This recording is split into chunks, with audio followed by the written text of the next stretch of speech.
એ મારા વડીલો, મારા મોભીઓ, આ નાતને હાકલ તો કરી જવો, આમ હાજર થઈને ઊભા રહી જાય છે. આ મજા છે આ સમાજને સાહેબ. કેવલ તમારો પડકારો જોવે છે.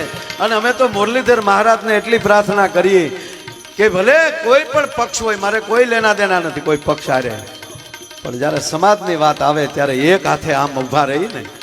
મારે તમને એક બીજો સાલુમાં પ્રશ્ન પૂછવો છે. આ સફરજનનો ભાવ વધારે કે કેળાનો?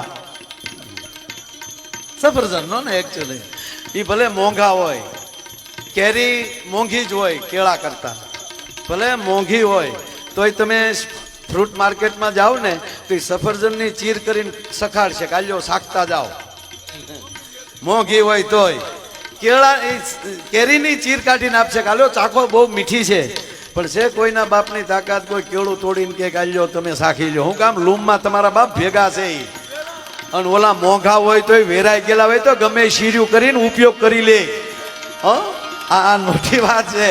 શીર્યુંમાં ન ખપી જતા, એક રેજો અનેક થાજો. અને દ્વારકાધીશને કહેજો કે મારા બાપ અમારી ઉપર આવી મીઠી નજર રાખતો રહેજે. એવો જે આવો રૂડો જે કાર્યક્રમ છે ને એ જ મોજ છે સાહેબ. એ માં ભગવતી, અમે દ્વારકાધીશને તો પ્રાર્થના